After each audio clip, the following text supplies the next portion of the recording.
Bonjour à toutes et à tous, je vous retrouve aujourd'hui pour un tuto scrap. Franchement, c'était pas prévu, mais c'est comme ça. J'ai utilisé le nouveau produit Stamperia, la Cream Paste, avec les moules fins et souples que j'ai présenté pendant le live hier. Et ce live, eh bien, je l'ai supprimé par erreur ce matin. Décidément, ce live était maudit, donc vous ne le verrez pas. Enfin, vous ne le verrez pas en replay, si vous n'étiez pas là hier. Alors, voilà de quoi on parle. Les moules souples et fins que vous pouvez trouver dans la boutique. J'en ai 3. J'ai pris les 3 modèles que je trouvais les plus jolis. La cream paste s'appelle comme ça, donc pâte crème. C'est une pâte qui a été développée par Stamperia uniquement pour réaliser ces moules.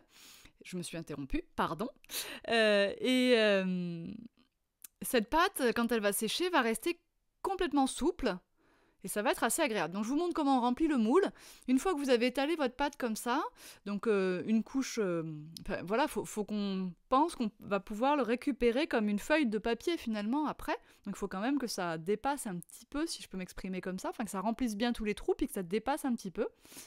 Et ça, vous allez laisser sécher 24 heures. Enfin en tout cas moi... J'ai essayé de démouler ce matin celui que j'avais fait hier soir, ça se démoulait, c'était un tout petit peu frais, donc j'ai abîmé un petit bout. Mais ça, donc 24 heures, vous serez tranquille. Et donc, oh là là, on voit tout là. J'ai 2 cafés et une part de gâteau sur la table. Bon, bref.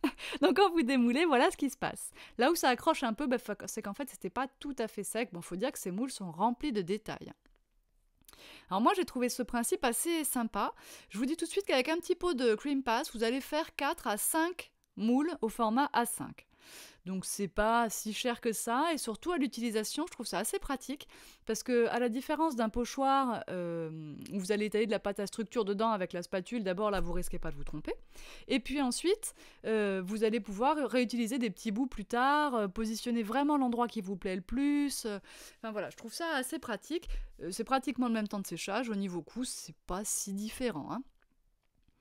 Donc j'utilise ici un petit pic pour m'aider, mais en fait c'est que ces parties-là, elles sont pas complètement sèches, hein. C'est des parties où il y avait un peu plus de pâte, donc faut pas hésiter à laisser sécher. Bon, le fait qu'il y ait un petit trou, franchement c'est pas grave, soit on recolle ça au moment où on colle le petit motif sur le tag, soit on laisse le trou, on rebouche avec autre chose, enfin c'est pas fait pour être hyper précis non plus, hein. C'est du mix média, c'est... voilà.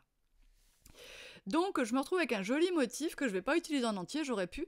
Vous voyez que ce qui reste, enfin cette feuille elle est hyper souple, et à Francfort, sur le stand Stamperia, ils nous ont montré pas mal de bouteilles altérées, enfin donc de bouteilles décorées avec ces pattes, donc collées sur des bouteilles rondes, hein, évidemment. Moi ici je décide, pour vous montrer qu'on peut faire des raccords aussi, d'utiliser seulement un coin, donc vous voyez que je coupe ça au ciseau. Alors j'aurais pu aussi coller d'abord et couper après, hein, ça aurait été pourquoi pas. Et pour coller ce petit morceau-là, je vais prendre tout simplement de la colle à reliure, hein, la colle blanche à reliure bien épaisse. Et j'ai essayé les soft, les gels médiums, et bon, je pense pas que ça collera suffisamment. Alors peut-être aussi c'est parce que je suis sur du carton bois et que c'est donc très poreux, mais ma colle blanche à reliure, la collale, parfait, vraiment. Alors bien sûr, maintenant, il va falloir laisser le temps de prise, hein, quand même, il va falloir laisser le temps à la colle de coller. Donc je laissais un quart d'heure à peu près, sachant qu'il fait bon dans ma pièce, voilà. Je colle bien, y compris les petits bouts là tout autour, pour pas que ça se décolle après. Hop, hop, hop, hop, hop. Pour faire le bord, mon gâteau, j'ai pas beaucoup mangé, hein. Pour raccorder la texture avec le reste du tag, eh bien, je décide de prendre de la grunge paste, parce que j'aime bien cette pâte et je voulais voir ce que ça donnait à côté.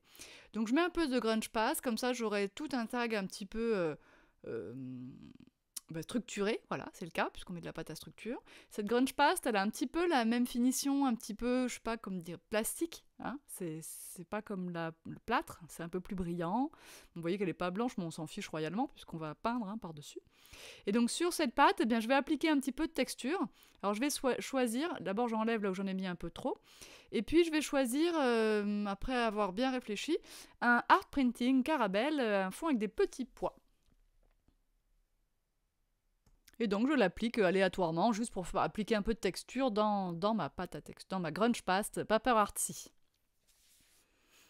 Je vais bien sûr tout de suite nettoyer mon art printing pour pas que la pâte sèche dedans. Une fois que tout est sec, alors ça a pris un petit peu de temps quand même, hein, une demi-heure, une heure, hein, moi j'ai servi des clients entre-temps. Alors je prends de la peinture Fresco Finish, c'est un vert, alors ça a peu d'importance, faut prendre des couleurs qui vous plaisent. Je me souviens plus lequel c'est. Vous peignez comme ça en tapotant avec un pinceau, tout bêtement. Vous rajoutez un petit peu d'eau parce que moi je trouve que là c'est un peu foncé. Donc je rajoute un petit peu de spray pour essayer de faire dégouliner un petit peu la peinture. Enfin bon, bref, là travaille de façon à ce que le fini me plaise. Et je fais tout ça toujours en tapotant.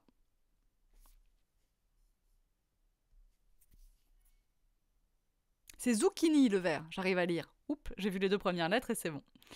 Donc voilà, je mets un petit peu d'eau, je retapote avec mon pinceau. J'essaye de faire en sorte que ça me plaise bien. Il y a des endroits où je veux un peu plus clair, donc je rajoute un peu de l'eau, un peu d'eau avant que ce soit sec, hein, parce que la peinture fresco finish, elle sèche très vite. Donc ici, voilà, je passe un petit mouchoir, ça permet d'estomper un petit peu le tout, j'essuie, je vais repasser, il reste un peu de peinture sur mon pinceau, voilà, je repasse un petit bout, je m'en souvenais. Voilà, comme ça déjà on voit plus le raccord entre les 2 textures différentes. Je sèche un peu, attention, mon pistolet à chaleur, ici il est sur 1, la petite chaleur, de façon à ne pas faire cloquer notre pâte à structure.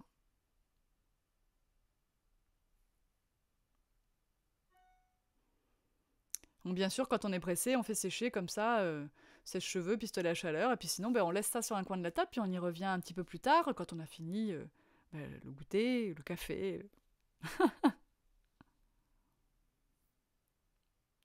Je vous laisse toutes les étapes de travail de la couleur, parce que sinon, parfois, vous demandez. Hein. Donc au moins, là, vous avez tout. Même si ça vous paraît un peu long, c'est pas le temps réel, parce que j'ai multiplié par 2, mais j'ai pas coupé d'étapes. Je suis allée chercher un peu de peinture bleue.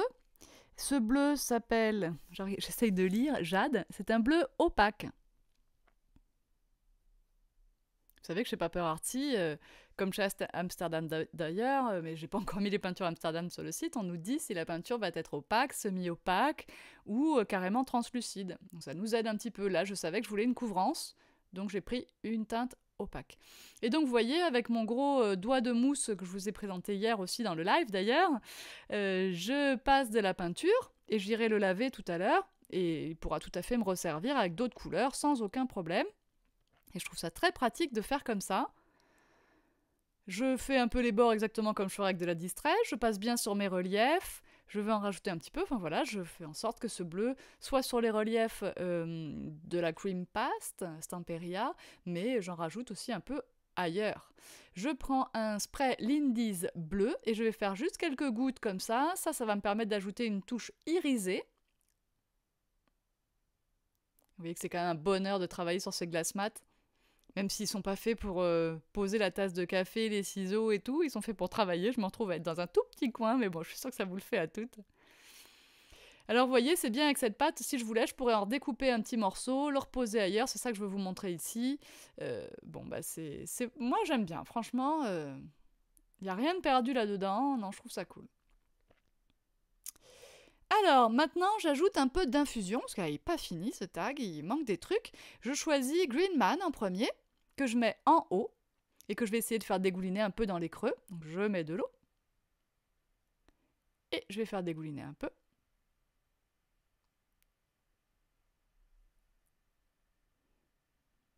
Alors forcément, l'infusion ici réagit tout à fait différemment de ce que vous pouvez avoir quand vous travaillez sur le papier. Elle glisse beaucoup plus, puisqu'elle ne pénètre pas dans le papier, elle va sécher en surface, elle ne peut pas pénétrer ici, ça n'est pas poreux.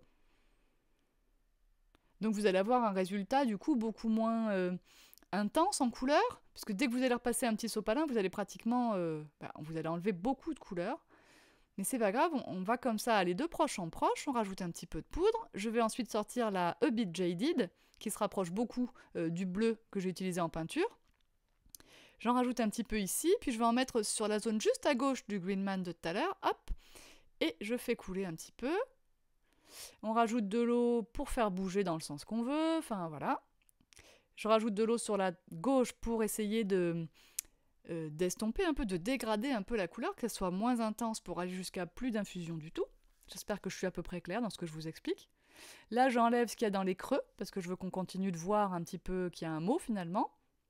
Je fais attention de ne pas trop en enlever, je tapote pas vraiment, j'effleure mon infusion avec mon mouchoir en papier, c'est juste un simple mouchoir ça. J'essaye de pas trop en enlever. De garder vraiment que ce que je veux. Je prends un distress crayon pour passer un petit peu de marron en petites touches sur certains reliefs, et puis je vais faire tous mes bords avec mon distress crayon. J'aime beaucoup utiliser les distress crayons comme ça au doigt, vraiment c'est immédiat, c'est vraiment joli, et le résultat est quand même assez différent de ce que vous obtiendriez en passant votre distress, ou vous mettez en valeur les petits reliefs qui restent. Enfin vraiment, les distress crayons c'est vraiment bien, et j'avoue que du coup j'ai craqué, je commence à en avoir vraiment beaucoup. Je fais sécher encore. Ah, ben là, j'ai fait une rayure parce que j'ai approché trop près, donc je remets un petit peu de peinture bleue qu'on voit moins la rayure, toujours avec mon mouchoir en papier, vite fait, comme ça. Ah, j'ai un peu trop d'ISO, comme on dit, en photo, donc les couleurs ressortent un peu fades. Il faudrait que je rectifie ça pour les prochaines vidéos, parce que c'est bien, vous avez de la luminosité, mais là, ça tue un peu quand même les couleurs. Il y a plus de contraste que ça dans mon tag en vrai. Et d'ailleurs, si vous le voyez sur Insta, vous verrez la couleur plus réelle. Là, je fais un mixte de 2 couleurs de Crystal Drop que je pose l'une sur l'autre. D'abord le marron et ensuite le bleu, parce que j'ai pas la couleur, enfin je pense qu'elle n'existe pas, de toute façon la couleur que je veux. Et là, je mélange avec ma pointe, et en séchant, on verra apparaître, puisque les pailletés sont translucides quand même, on verra apparaître le marron dans la pailleté bleue quand ça sera sec. Là, je mets des marrons, et je vais pas mettre du bleu pailleté par-dessus, mais du transparent pailleté, le blizzard.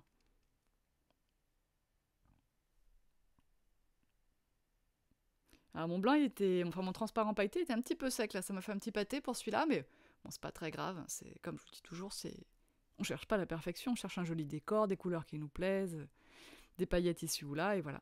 Donc je rajoute quelques gouttes de transparent pailleté tout seul, dans le coin en haut à droite. Et notre tag est terminé. Si vous voulez voir les photos en gros plan, vous nous retrouvez sur le club Tout en Colle sur Facebook par exemple, ou sur Instagram le compte Tout en Colle. Et puis, moi je vous dis à bientôt pour de nouveaux tutos en vidéo. Je vous mets tous les liens vers les produits utilisés dans l'article correspondant à ce projet sur le blog Tout en Colle. À bientôt, bye bye!